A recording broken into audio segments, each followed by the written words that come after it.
Thank you very much. It's a pleasure to be here.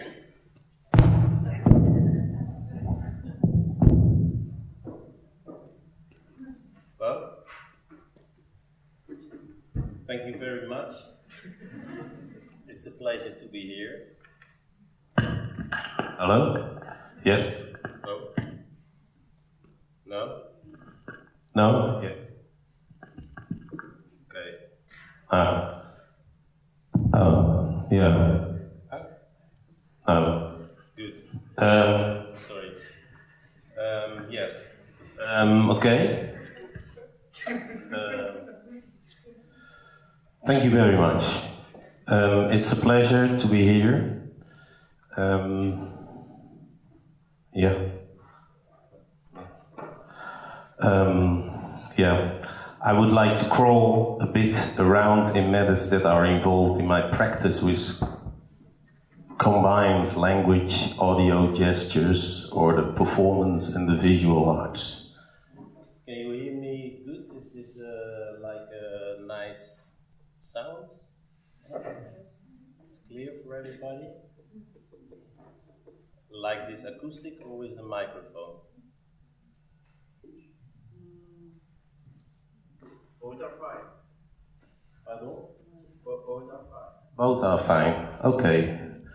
We will do a variety of them. Good. While visual poetry uses the word as a medium to obtain autonomous visual pieces, and sound poetry manipulates the voice and words to arrive at a more abstract sense of what language and poetry could be sound-wise, I use record-cutting techniques to capture sound that results from various performative activities. This mostly takes place in my studio with simple tools and lathe cutting machines. Those are machines you can cut one-off records with. So it engraves the material and it moves the stylus, and finally it moves the air from the speaker if you do a playback. I use the sound cutting machine during and after the capture of these moments also as an intervention into the various possibility of reproductive and productive processes. In contrast to the composer or musician who perceives the record first and foremost as a vehicle to convey his musical ideas, I personally am more interested in the actual optical, physical and acoustical presence. The end result is not a reproduction, but a transformation of the original source, and ultimately becomes an autonomous score and or unique graphic sculptural piece in and of itself. I have a strong interest in decoupling publishing and performance from a stereotypical understanding and aim for meaningful, explorative, complementary or conflictual combinations between media in the field of cultural production. Theory, politics, design, lifestyle and staging form a key role in this.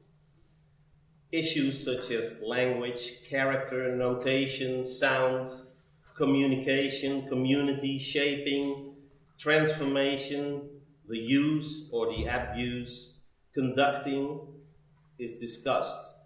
I work with concepts such as anti-copyright, recycling, coding, post-punk, circuit bending, outsourcing, amateurism, file sharing, networking, pop culture, concrete poetry, nuclear processes, destruction, guerrilla, romance, electronic literature, etc. to come to form.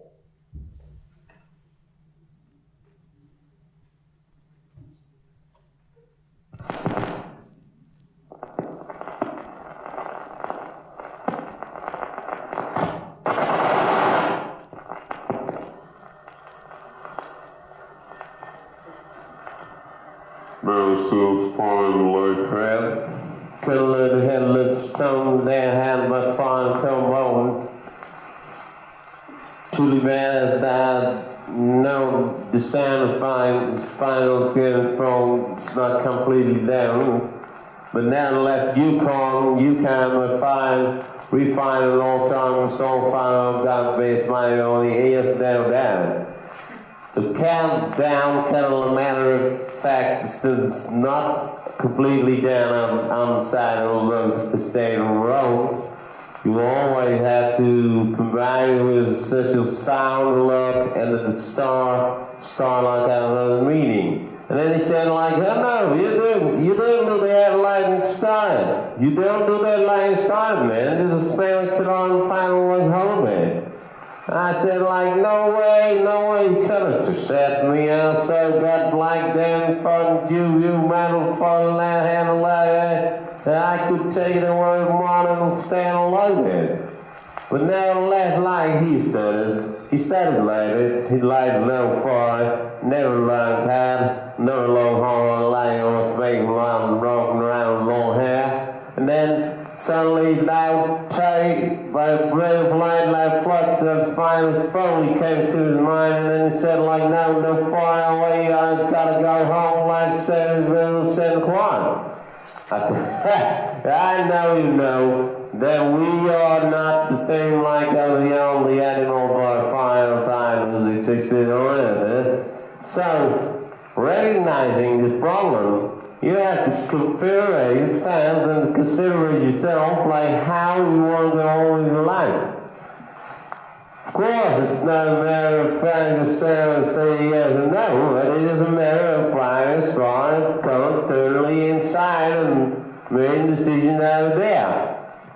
So what he should do, as far as my opinion, he should let like stone hands fly away help fail rifles, because he's smoking too much, you know? So likely, slime fire like have leather shoes, stand on the head on deck down phone away and have these Steve gone possible now like you haven't stood hell they walk over that way just stood far out could you do.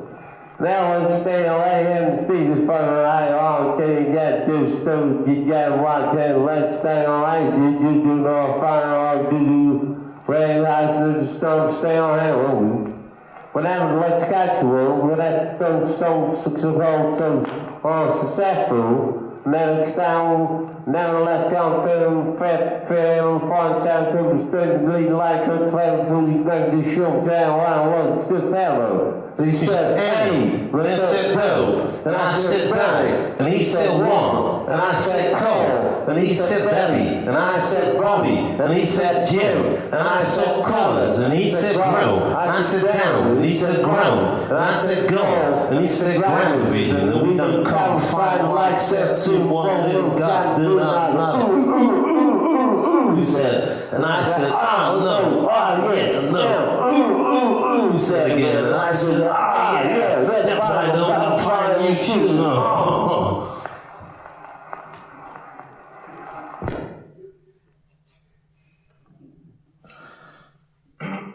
What we just heard was a pre-recorded voice, ultimately combined with the actual voice of the same person of the pre-recorded voice. The recording can be seen as an attempt to be just as good as the original recording, or it can be seen as an attempt to be as good as the real voice, or vice versa. The material used in this piece is related to cut-up techniques of writers such as William Burroughs, Brian Geeson, but were also utilized by a generation of sound poets who debuted during the period when the tape recorder was just becoming a mass consumer good and with which they began to experiment. The reel-to-reel tape recorder was introduced commercially in the United States in 1948, and Europeans began to fully appreciate its value in the 1950s. The technology continued to improve, and in circa 1960, 4-track recording technology was introduced, which made the layering of recordings much easier. The technical possibilities of the tape recorder gave new stimulus to sound poetry that since its introduction by the futurists and Dadaists in the period 1910-1930 seemed to be dying a slow death.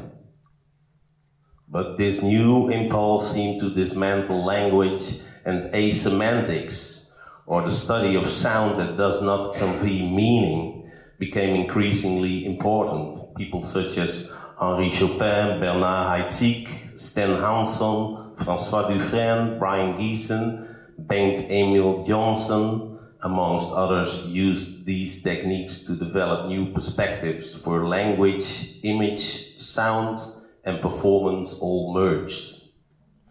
One fact about the piece titled Vegetarians: the cut-up method involves the use of repetition. In other words, the record as a repetition tool and the artist as a repeater.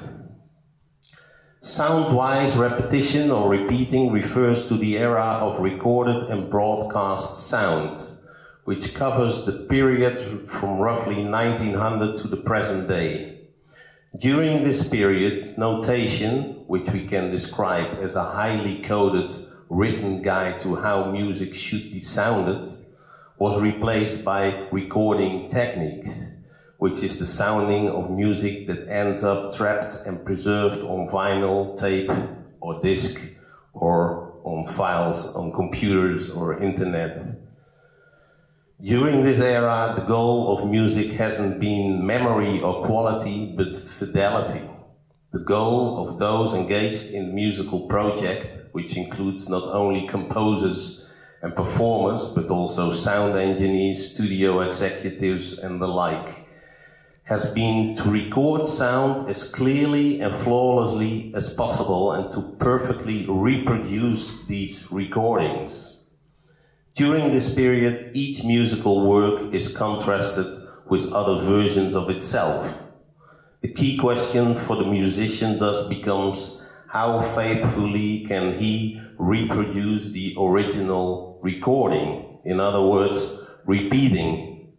Because each musical act is a repetition of what came before. Music is made up of ever more perfect echoes of itself.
Sheriff, I only like your lemon.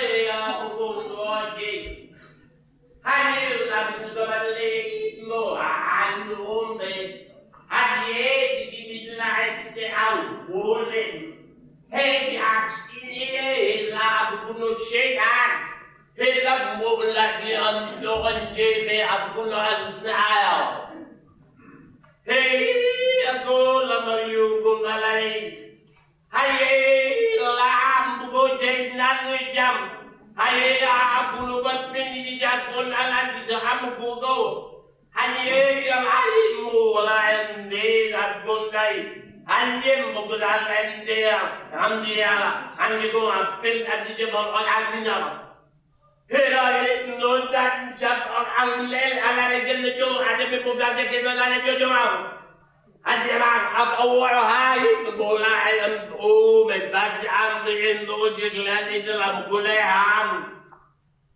Talabi Jumna, I am all there, because of the Babungulem, and Stimby in the Lily Gambio. Hey, but the joke, but the land, but the land of the joke, the Jimmy, you go in the. I just only have a bishop. I didn't get a little bit of tell them go die, look at your body, and your job go, let me be jail. Hey, the moon,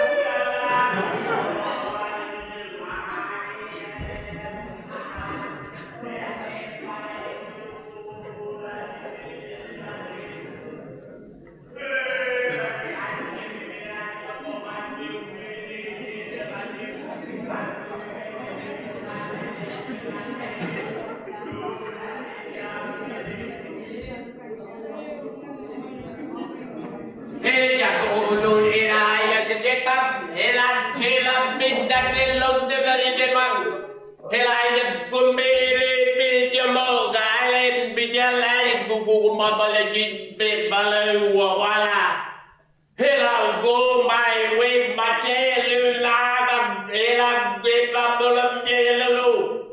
here I am, the Demi Babylon egg.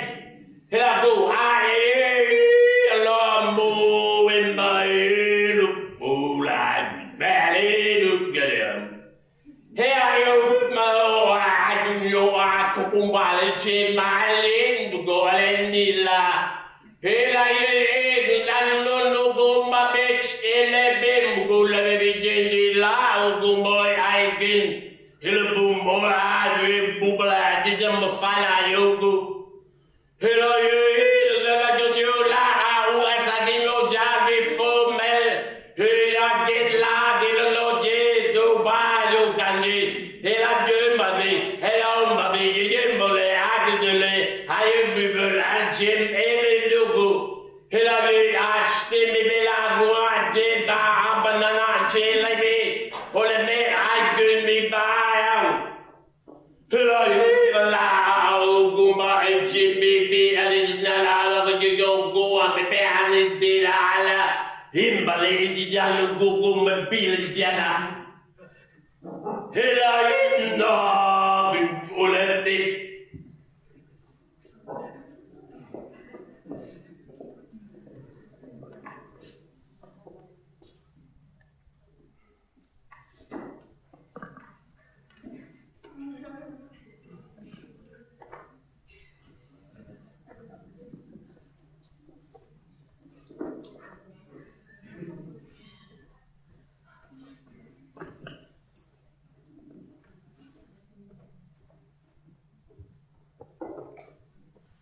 The song Chicken is an interpretation of a piece and play by Dedia Jima Manufarala. It is a contemporary example of the oral tradition, which was the original source of the music industry. As Bart Plantinga, who wrote the Encyclopedia of Yodeling, says in his readings, Before God needed to be invented, there were men. And before language, there was a song. And before the song, there was the yodel. So after the yodel, which was introduced as humankind began imitating the sounds of nature, there came the song. The song continues to play a very important role in the delivery of information from generation to generation, from hand to hand, from head to head.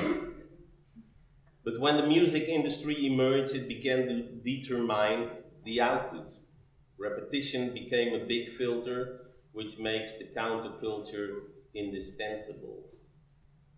Cultural equity only becomes possible when there is a balance between the sender and the receiver. Slowly but surely, most of it systematically became a one-way system of communication. A few radio stations run by a few millionaires, while the ordinary people with their cheap radios listen to this crap. It's about time to, so to say, re-establish the equilibrium. Call it broadcast time. Cultural expression is all a man has besides his everyday things. From this we produce culture. As Alan Lomax once said, Alan Lomax was a guy who started to do field recording because he was worried about the fact that a lot of music is not broadcasted anywhere. And it started already in the early days of sound reproduction and music industry. So he recorded a lot of stuff. He was afraid of, like, if I don't record this, it simply doesn't exist. It's not part of our culture, of our heritage. It's gone. It's not part of the canon anyway. So he called it cultural equity. This lack of balance is mostly due to the reproduction of sound and the ethics and economics involved in its dissemination. In a way, Edison, who they claim invented the wax roll, first reproduction machine, mechanical recording technique, introduced this elitism with his rigid approach toward what and what not to record. He could decide. He invented the machine. He said, I record this, I don't record that. He made the decisions, and let's be clear, for him it was not an open source invention. It was not an instrument for the people. There was no access for the masses, so early recording technology served as a powerful medium with a lot of consequences. Many people understood that, and from this standpoint it's also good to realize that Edison had a really bad taste. You can imagine the impact that Edison's elitist approach had on the emergency of the music industry, although he did eventually manage to develop beyond this constrictive paradigm. What we see and hear during this performance lecture has all been done before. It's not necessarily just simple repetition, but we do take a look back and listen to the echo. It's interesting to realize that in this context, the original text for Dediajima Manufarala, his piece Chicken, is actually a ripoff of the German artist Stefan Bloth, who in 1979 made his piece titled Fist 1.5 minus 64 Chicken. And Bloth's reading is grafted to a 1961 statement by Klaas Oldenburg. Oldenburg, born in 1929, and Bloth in 1931 are contemporaries. When Bloth came into contact with Oldenburg's text, he was totally charmed by it and felt an affinity with its meaning. In the mid-1960s, Bloth began to feel that something was up and produced his first notes for Chicken. He thought that Oldenburg was developing into a direction that seriously tarnished the credibility of the content of his original statement. He criticized Oldenburg for becoming soft and corrupted. In 1978, Bloot notated Oldenburg's full text, replacing the word art for the word chicken.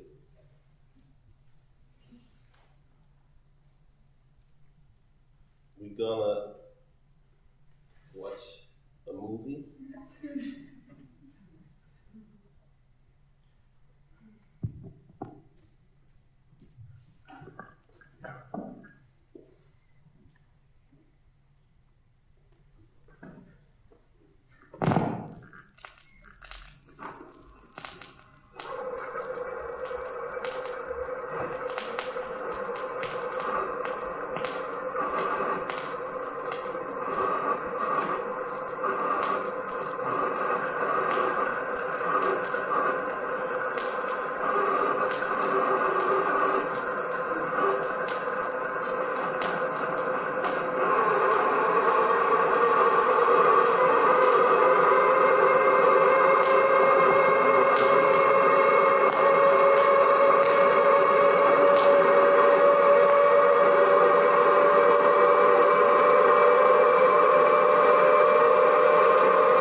We just listened to the mechanical sound of rewinding a videotape.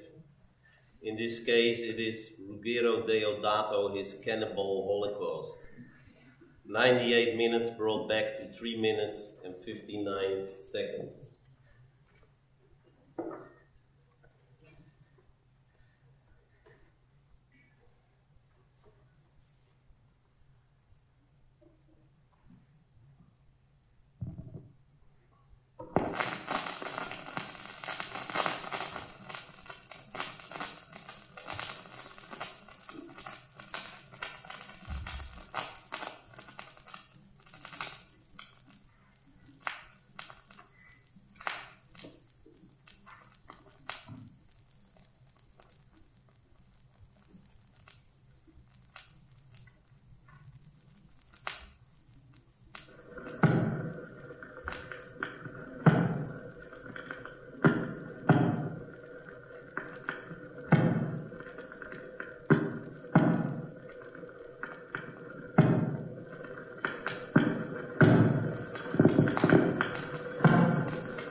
This is a recording of a record player stylus, the needle, which got stuck while playing Das Kantatenwerk, the complete cantatas of Johann Sebastian Bach. A box set containing 2 records and texts plus illustrations. Christus, der ist mein Leben. BW95. Herr Christ, der einige Gottessohn.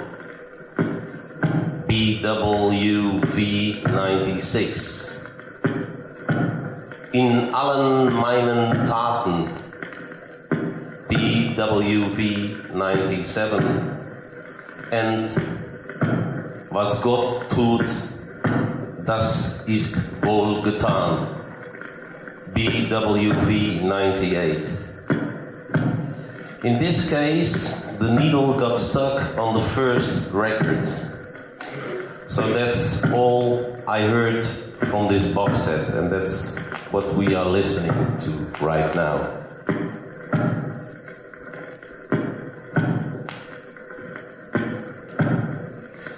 The record or musical piece in these cases is not used as a reproductive technique. In contrast to the composer or musician who perceives the record first and foremost as a vehicle transporting his or her musical ideas, here the interest lies especially in the optical, sculptural, as well as the acoustic presence and the compression of an idea working with the playback possibilities and impossibilities of recording techniques.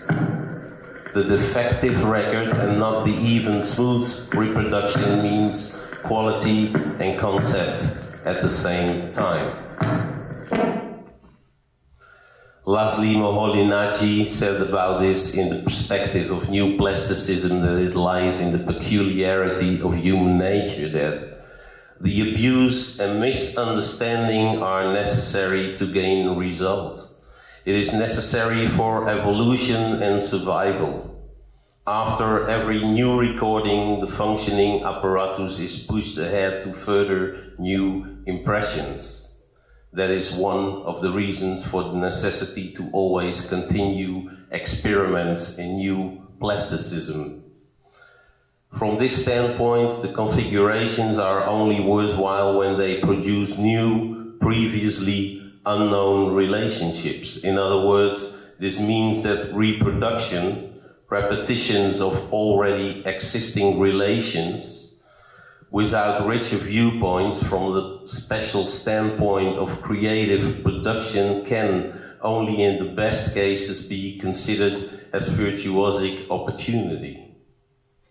As production, meaning here productive creation, above all serve the human condition, we must attempt to further our purposes of creative production through the uses of those apparatuses or methods which until now have been used only for reproduction purposes.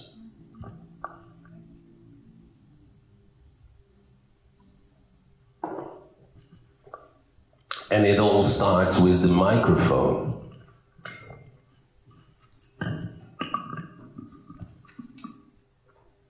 This is a somewhat cheap microphone, so you can hear it from the sound of it.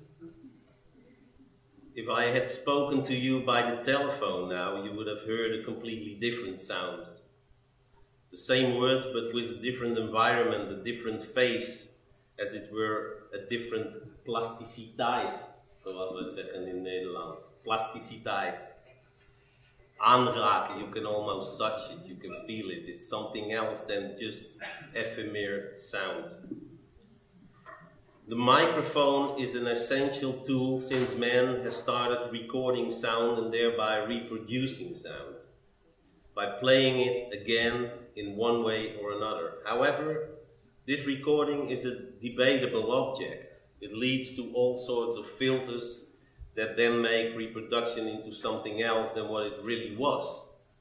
Actually, there's always some way of transformation. The perfect display is a naive dream, let alone the interpretation. So the hi-fi, high fidelity in the 1970s, you could buy a stereo set. Stereo anyway is a hoax. It's just possible in a very perfect situation, and high fidelity, which means like very trustworthy. It's also a hoax. It's always some kind of transformation of information. It's impossible, just impossible. Lawrence Abu Hamdan collects sound fragments in his project Oral Contract. Oral Contract is a long-term research project that investigates the politics of listening by focusing on the role of the voice within the law.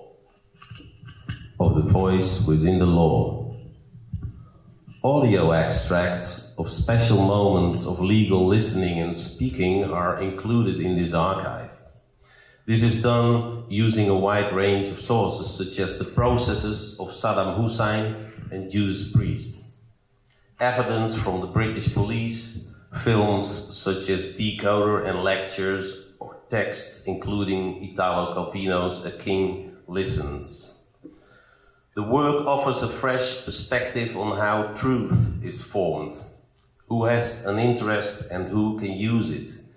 It shows how complex the current conventions of testimony are, specifically in relation to trauma, freedom of expression, technology, and the body. In one of the cases, a British resident born in Lebanon must pronounce the word tomato. This young man lost his passport while traveling and did not enter England.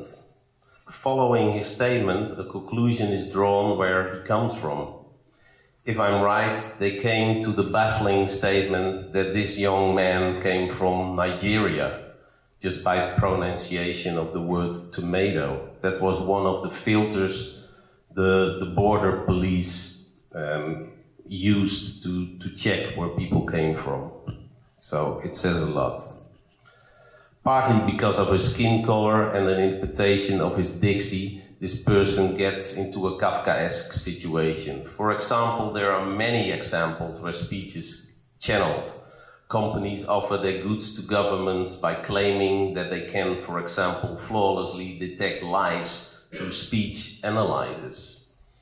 This argument, with regard to Judas Priest, was a 1990 case in which it was claimed that the texts of Judas Priest from their album Stained Glass led to an incident in 1985 where two teenagers shot themselves through the head. It was claimed after long technical research that the pronouncement "do it" could be heard during the reverse play of certain phrases. Do what, you ask yourself. After a lot of bickering and questionable so-called scientific research, the case was dismissed when the singer Rob Halford thought it was enough, and in the courtroom it came to the conclusion that the standby for Exciter, Salvation is his task, part of the song Exciter, in reverse playback can be heard or interpreted as I asked for a peppermint, I asked for her to get one. To interpret the poly-interpretable and ultimately morbid shortcoming of the incident. Nevertheless, such a text from popular music has hardly ever received such attention as this one. Talking about the microphone, Dick Rijmaker is a well-known composer, theater maker and performer from the Netherlands. He was on the front line pioneering with electronic music and tape music in the 1950s and 1960s. He was attached to the NatLab, the Philips Research Laboratory in Eindhoven, for a long time, and he operated there under the name of Kit Baltan. At that time, the NatLab was kind of a wet dream in the field of artistic experiment linked to business.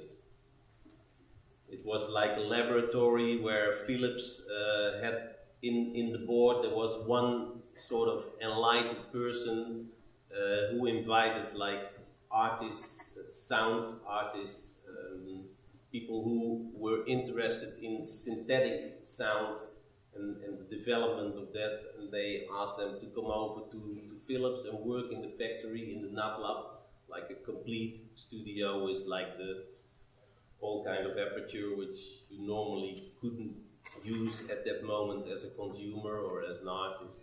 It could be used, and it was used to develop sound.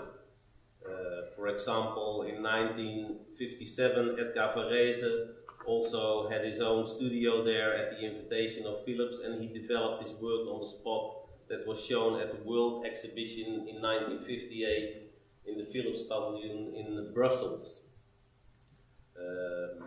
which was designed by Le Corbusier. The pavilion had the task of hosting a multimedia spatter that had to celebrate the post-war technological process. So it was also sort of power game, you could almost say. On 17 October 1992, Rijmakers performed a musical and theatrical piece entitled Intona, 12 maniere di far tacere un microfono, 12 ways to make a microphone shut up.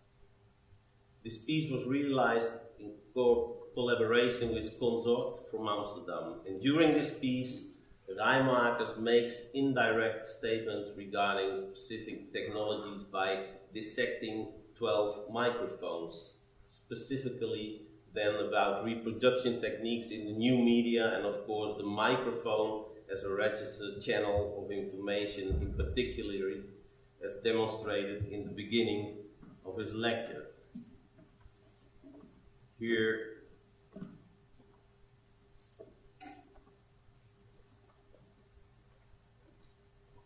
I wonder if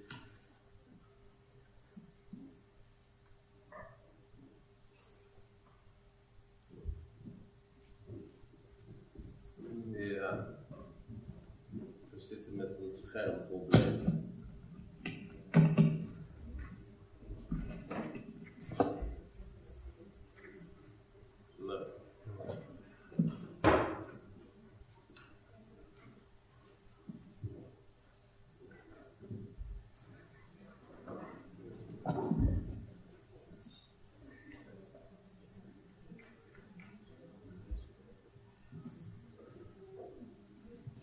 Nee.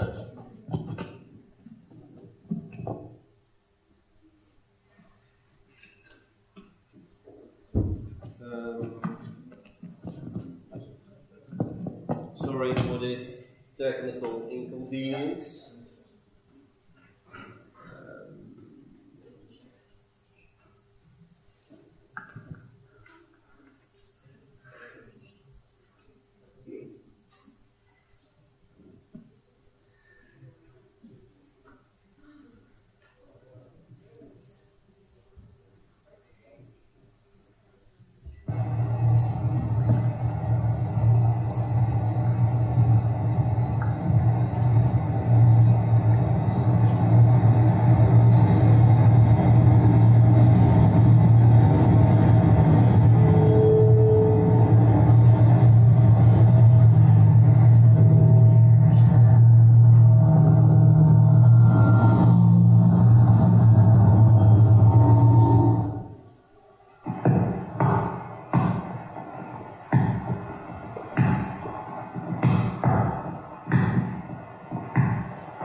Yeah. Another interesting thing of Dick Rijmakers is what he calls himself het kleinste geluid, the tiniest sound. There's also a video in 2 parts on the internet about this concept, in which he explains this concept, which the tiniest noise, it's a sort of impossibility, he explains. You should check it out, Dick Rijmakers, het kleinste geluid. And if we talk about the tiniest sound in a more materialistic, substantial way, we can also think about sampling, although this is not the meaning which Rijmakers talks about in the tiniest sound. But an interesting piece of art in that context to be mentioned is product placements by Johannes Kreidler, a German composer. Product placements is a piece which consists out of 70,200 samples, and the piece lasts 33 seconds. The beauty of this concept is that it is a conceptual art piece, a score, a performance, a sculpture, and a political actionism in one. To use music of other people, you need to subscribe all these samples, all these fragments of sound you use at the GEMA in Germany. And the GEMA is the Collective Society for Rights Management on Music. So it means that in this case, Kreidler filled in 17,200 formulas from all the samples he used from 70,200 different songs also. And he delivered this with a truck at the GEMA offices. And of course you can imagine that the system of the GEMA got a stroke at that moment, because it was like piles like high like this, like a few cubic meters of formulas they had to go through.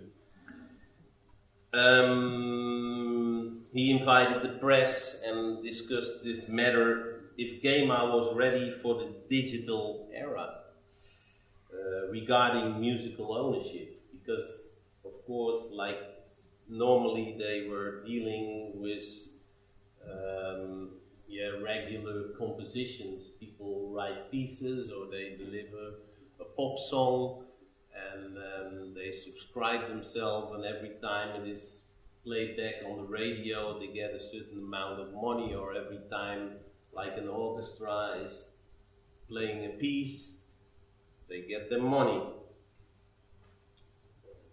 But what is a sample and how long does it have to be to really pay for it?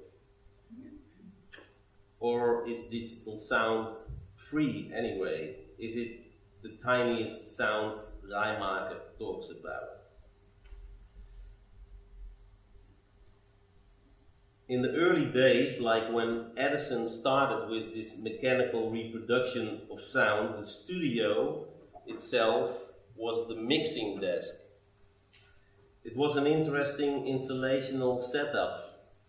For every recording, it was necessary to find the right setup for the instruments in the room. Everybody played the recording in once all together. So nowadays we have like mixing desks,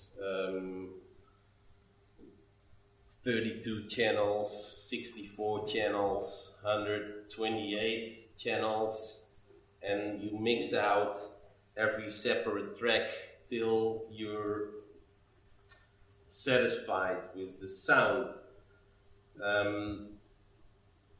Even a lot of people just mix in their computers nowadays. In those days, there was just one microphone, and everything had to get on this wax roll. We talked about Edison. He invented the wax roll, the first mechanical reproduction. It was just one roll with soft wax, and a needle was connected with one microphone and inscripted the vibration of the sound from the microphone into this wax roll, and it could be replayed, but it also could just be replayed maybe 10 times, and then the needle in a way ate the music. It's like playing a record grey, as they in Nederland zeggen, een plaat grijs draaien. Which means that the groove of the record, which is, when you look with a microscope at the record, it's like a big canyon with a lot of dust on it. You know, it's crazy to fly over it with a microscope. And these canyons, when the material is really soft, like wax, the playback needle eats it out and it destroys it. So in that time also, to make masters for record production, you had to do multiple recordings, and all the musicians were in one room. It was like a sort of a sculptural approach of recording sound, because you had to, for every song, you had to find like the right balance. Where should the drums be? Are there 3 violin players? Are there 6 violin players? Where to put them compared to the singer? The drums should be softer, they should be more in the back. Maybe we have to put something in front of it so that the sound doesn't get directly to the microphone. So it was like a big sort of dance or choreography to find the right setting to make a good recording. Now I said we recorded all on separate tracks, even multiple times, and afterwards we do the mixing in a 128 channel mixer to make the final song for the reproduction on vinyl, CD, DVD, internet, etc. Finally, we do not need any mixing desks anymore. We can almost do every recording, After Effects and mixing in our computers, which brings us also to MIDI as a composing technique. As quoted before, Maholi Nagy, his ideas on new plasticism. This of course also takes place with the MIDI techniques.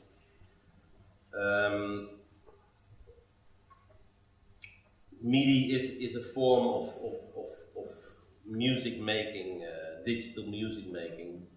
And Black MIDI is a music genre consisting of compositions that use MIDI files to create a song remix containing a large number of notes, typically in the thousands or millions or sometimes billions. People who make Black MIDIs are known as blackers. However, there are no specific criteria of what is considered black. As a result, finding an exact origin of Black MIDI is impossible.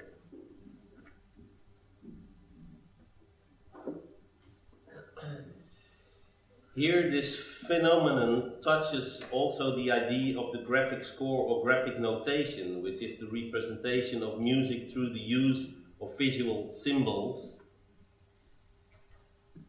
outside the realm of traditional music notation. So you had the mechanical reproduction of sound, but before the mechanical reproduction of sound, you had like the books, the writing, of course, was also the first reproduction of oral history. And so in music, it meant that, like, which was before oral history, from man to man, from head to head, there was the music notation. So it made it possible that one musical piece could be played at several different places at the same time, and also the person who invented the music didn't have to be on the same spot anymore, and this became like a complete system, and led to like notation. I think everybody knows the regular music notation you use when you play your first piano pieces or with the block flute. That's where it all starts. And later you get like a real big block flute. We play lots and lots of notes, like the black midi, which we will look later on, and it's like a huge block flute. It's like amazing. You cannot even hold it yourself. You have to ask your friends, can you hold my block flute? Yeah? So I can play these billions of tunes in one time through this gigantic piece of wood. These are examples of like graphic notation. We will tomorrow during the workshop we will take like graphic notation as a starting point for getting to performative action, because like a notation has to be executed. Like a notation on itself like this, okay, it could be like a visual art piece. You could say like, looks nice, interesting, huh? I can frame it and hang it in my living room. But how does it sound when it's being executed? Or maybe it doesn't sound at all. You can do with it what you want to do with it, of course. So that's something for tomorrow. This is also an interesting one. You can easily make yourself in the canteen. And yeah, it could be like a graphic score. You could do something with it. But you can also make like dance, also has a specific notation. And probably also has like graphic scores which runs out of like the regular notation curve. I don't know if there are dancers involved in this performance school. Then I like to talk with them. This is also interesting, talking about Black Midi.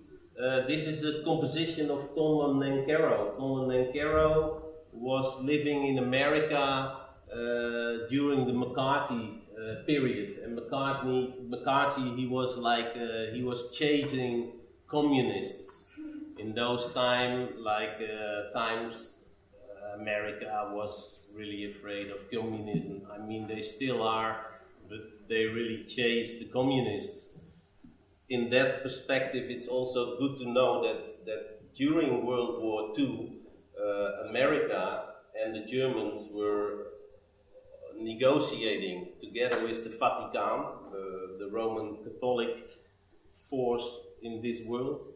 And it's interesting to know that there was like a big escape of SS people to America, but also a lot of them went to South America. It was called the Red Escape. Why? Because Roman Catholicism, the Vatican was afraid that South America would become a communist continent, so that would mean that communists didn't like people, didn't like religions, so they would lose like control over this area.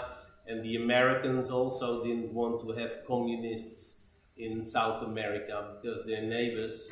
So they made an agreement before the end of the war. Of course, the big guys, they met each other.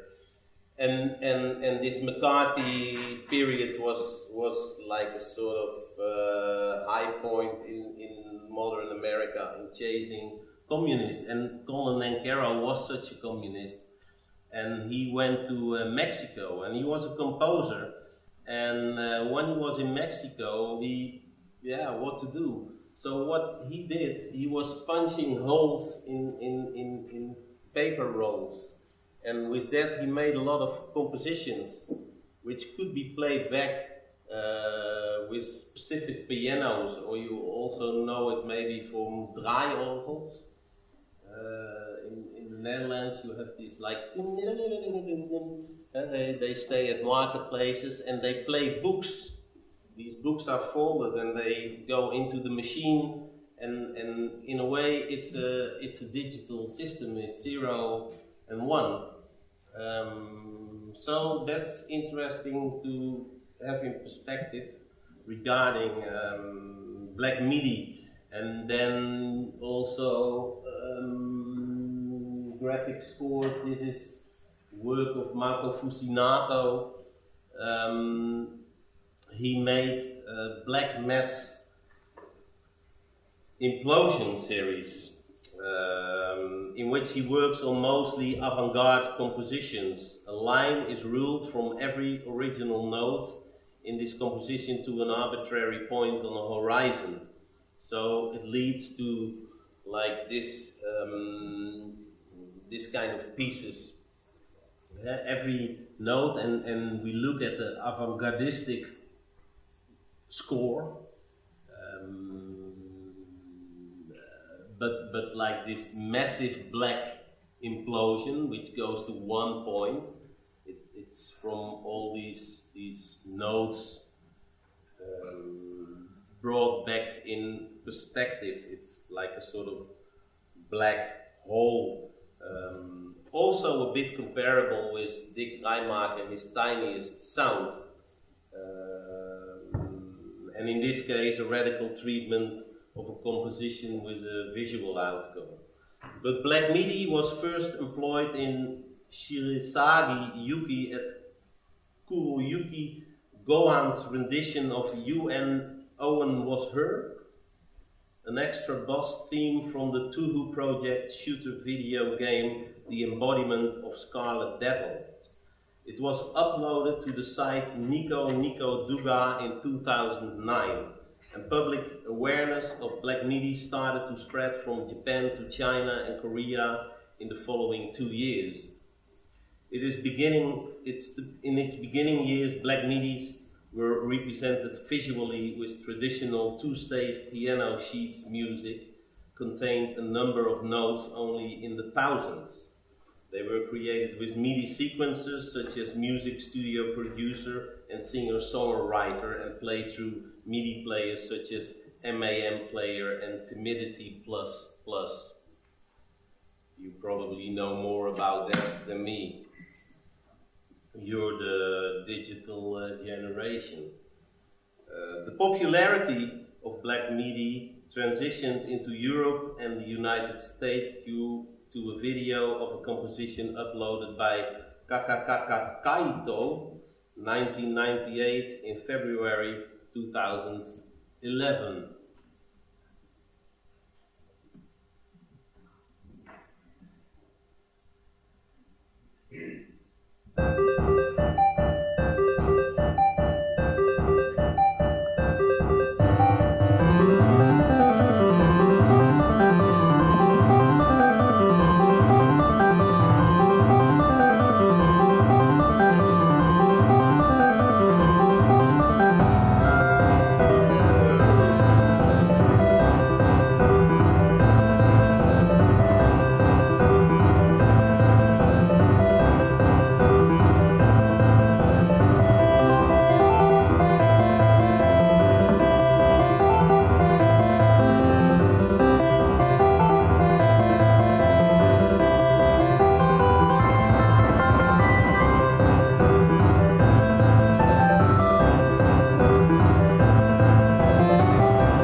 Shortly thereafter, blackers from around the world began pushing limits of the style by making composition with notes increasing into the millions and using an enormous number of colors and patterns to match the complexity of the notes.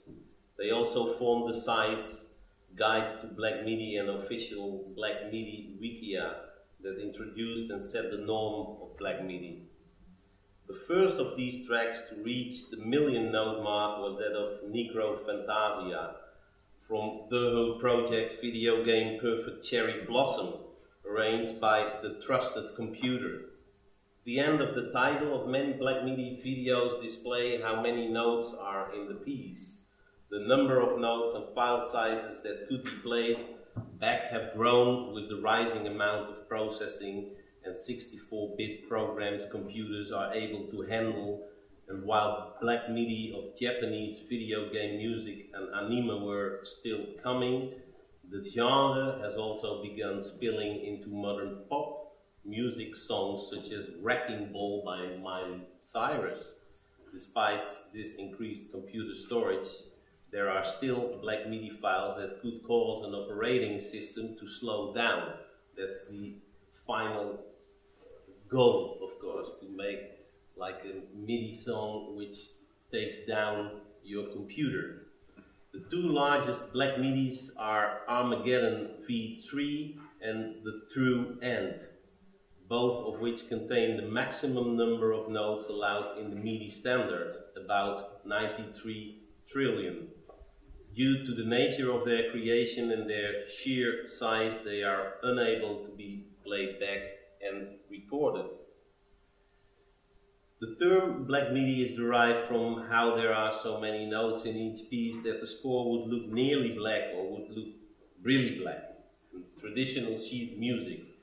According to the California-based Blacker The Trusted Computer, Black MIDI was intended as more of a remix style than an actual genre, and derived from the idea of bullet hell shoot-'em-up games which involved so many bullets at a time your eyes can't keep up. Black MIDI has also been considered the digital equivalent as well as a response to composer Conlon Nancarrow, we just mentioned. The use of the piano, the player piano, which also involved experimenting with several thick notes to compose intricate pieces without hands. So already Conlon Nancarrow in the 50s, he made like with this punching holes, compositions which were impossible to be played by a piano player, but could easily be played by a mechanical piano, because you don't need hands for that, really. But the Guide to Black MIDI, however, denies this influence, of course. We believe that reference to Conlon Nancarrow and piano rolls are too deep, and Black MIDI origins must be found in digital MIDI music world itself. So they say it's a bit intellectualized to say that it's related to Conlon Nancarrow. Probably they didn't know about this guy at all. Black MIDI first received coverage by Michael Connor, a writer for the non-profit arts organization Rhizome, in September 2013, leading to attention from publications and bloggers including Aux, Gawker, Adrian Chen, Jason Kopke, and The Verge. It has garnered acclaim from journalists, bloggers, and electric musicians, with many noting it is as a distinctive and engaging genre thanks to how regular piano notes are combined to make new, abstract sounds not heard in many styles of music, as well as the visuals representing the notes. Hackaday's Elliot Williams spotlighted the style as ironic, given that the fact-paced arpeggios and splatter chords that are developed with a restricted number of voices come together to make other tones that leads a piano sounding more like a chiptune or less like an actual piano. We watch one more Black MIDI.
Language. Despite all new techniques, language, or better said, the oral aspect of sound, still plays a key role in human conditions.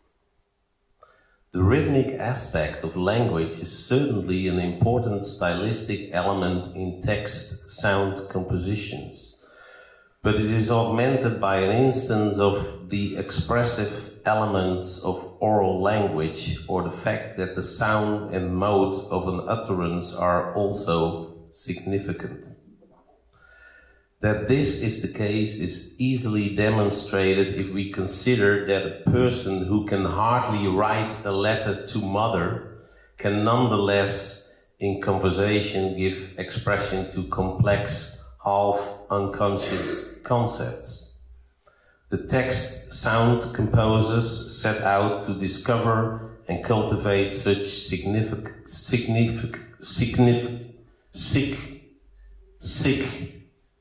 signifying elements in speech sound so as to be able to integrate them into a meaningful poetic context.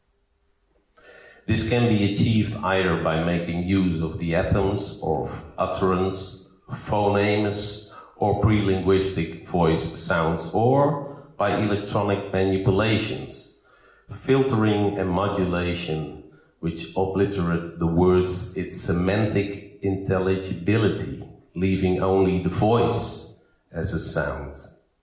Semantics, how beautiful. The power of the almost meaningless and also the danger of it for ruling powers. There are codes and rituals to be obeyed. Once they are broken, an unknown force erects itself. These undefinable matters have always been problematic for the establishment, but also for the masses. So things you cannot understand, it's difficult, it's problematic. Yeah. So semanticism in language is a power. How to be changed by the world, Chinese sound practice in the reality, is the title of an essay by the Chinese artist Yan Yun.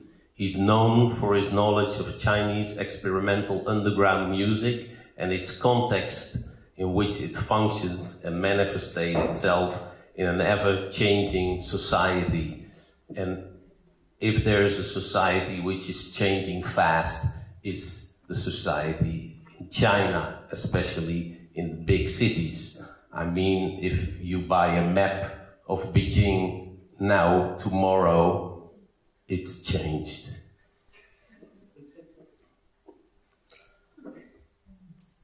You can see that this is clearly stated in his article, Which Hell Do You Prefer?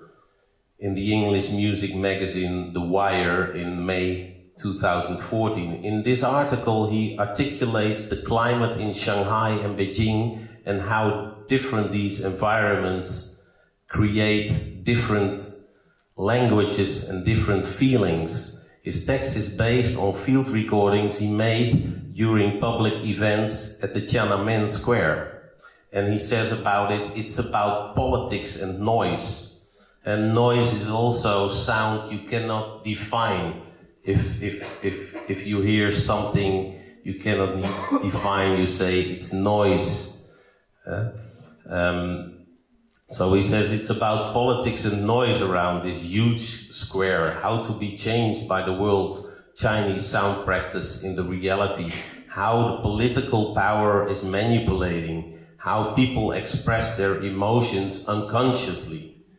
I would say sound poetry or poetry is the starting point of noise and new politics. So he says it's like a futuristic thing. It's like the black futurists did in their music. Okay, but that's another story. That arts and politics are interwoven, that's a clear thing if we look at the so-called canon of the visual arts, as well as the position of sound in comparison to the visual arts. David Stubbs wrote a book entitled "Why Do People Get Rothko and Don't Get Stockhausen?" While the general public has no trouble embracing avant-garde and experimental art, there is, by contrast, mass resistance to avant-garde and experimental music. People easily take Mondrian or Rothko for granted, but experimental music is ignored, derided, or regarded with bewilderment as noisy, random nonsense perpetrated by and listened to by the inexplicably crazed. So that's what we see, like people, if you look at the commercials of L'Oréal, you see Piet Mondrian on the bags or on their packaging. So, and everybody takes it for granted, but when they have to listen to a piece of Stockhausen, they say, what the fuck is this kind of ugly, stupid stuff? But you have to realize that both, as well the visual as the sound component, they come from the same root and they have the same development. So it's interesting to ask yourself, how does it come? Why do people get Rothko and don't get Stockhausen? Why is this strange equilibrium there? So sound is a difficult thing. It's interesting.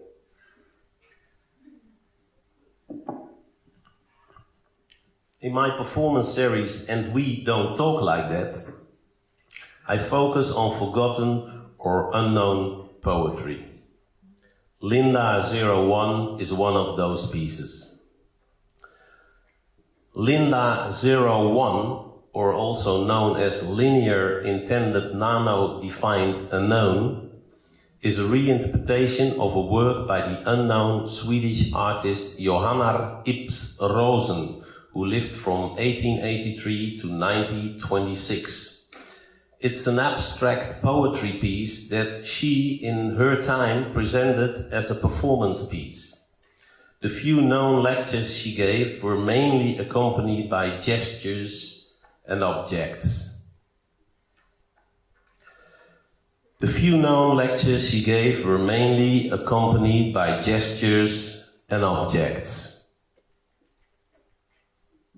There's basically no documentation of these actions. There was, however, the intermedium between literature and music, a thesis written by Per Hörkqvist, which puts the Swedish sound poets of the early Dada period on to the later text sound compositions in context and includes a description of one of her performances.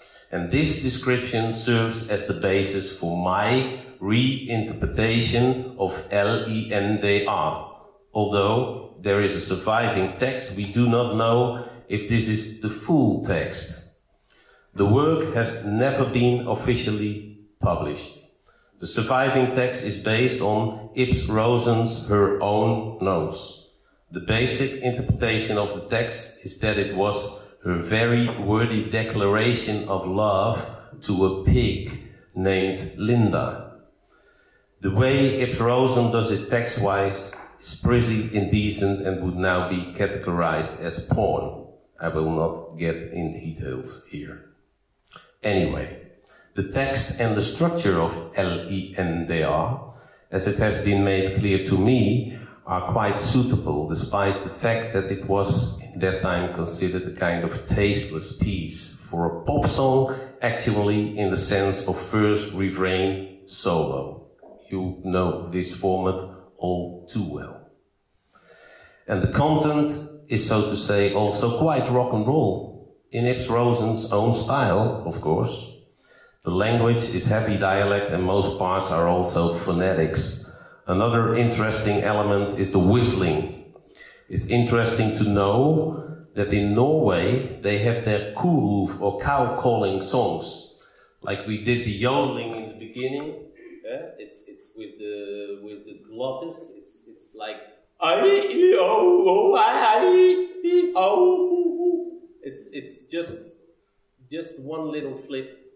But in Norway they do it with the whistling techniques. I'm not so good in it, but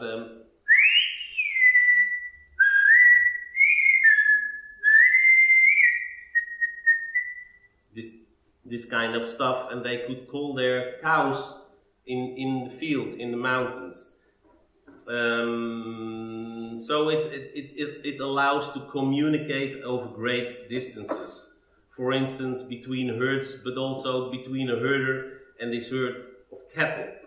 The Norwegian variant of these calls utilize whistling in this instance. I propose that Ibs Rosen may have lured her pig with these whistling techniques. I have to take something from here.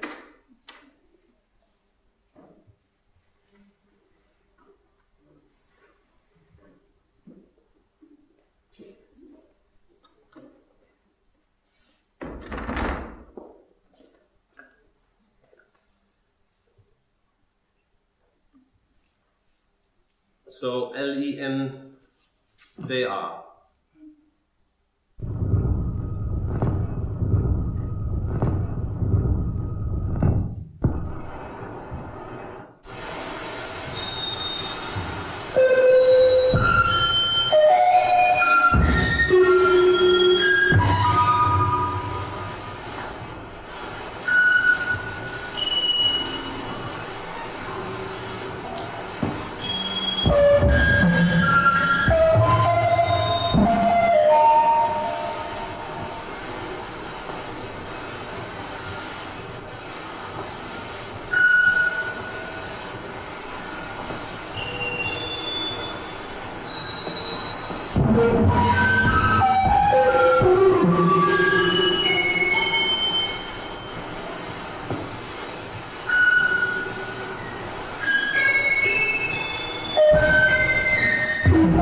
de, Rus. de, Rus. de, Rus. de, Rus. de, Rus. de, Rus.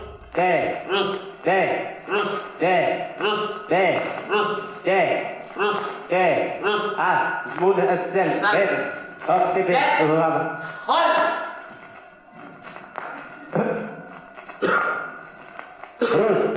Rus, De. Rus, De. Rus, De. Rus, De. Rus, De. Rus, De. Rus, De. Rus, De. Rus, De. Rus, De. Rus, De. Rus, De. Rus, De. Rus, De. Rus, De. Rus, Rus, De. heen, kebab, asas, doe, tak, Fuck. kebab, Fuck. tenado, kuru, de, Rus. de, Rus. de, Rus. de, Rus. de, Rus. de, Rus. de, Rus. de, Rus. de, Rus. de, Rus. de, Rus. de, Rus. de, Rus. de, Rus. Rus, Rus, De. Rus, De. Rus, De. Rus, De. Rus, De. Rus, De. en laat voor maar pigaman, Cirque, hard, te doen, oh, de,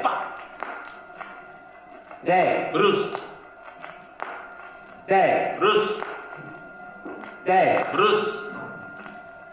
de, Rus. de, Rus. de, Rus. de, Rus. de, Rus.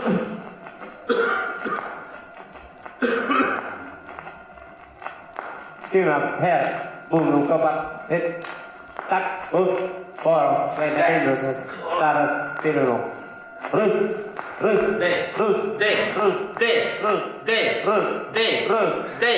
Rus, De. Rus, De. Rus, De. Rus, De. Rus, De. Rus, De. Rus, De. Rus, De. Rus, De. Rus, De. Rus, De. Rus, De. Rus, De. Nama kapat kadari lubu. Era nama tuberi kenak. Era nama tuberi lubu. Rama nama tuberi kenak. Hebet. Bu. Day. Rus. Day. Rus. Day. Rus. Day. Rus. Day. Rus. Day. Rus. Day. Rus. Day. Rus. Day. Rus. Day. Rus. Day. Rus. Day. Rus. Rus. De. Rus. De. Rus. De. Rus. De. Rus. De. Rus. De. Rus. De. Rus. De. Rus. De. Rus. De. Orang besar bahas upama pay lip. Kau apa tu buku? Saya ini dari beberapa. Sah.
So, that was the lecture. If there are any questions, I'm available. Some of you I will see tomorrow, maybe, during the workshop, and we will discuss matters like this and continue working on a beautiful world. Thank you very much.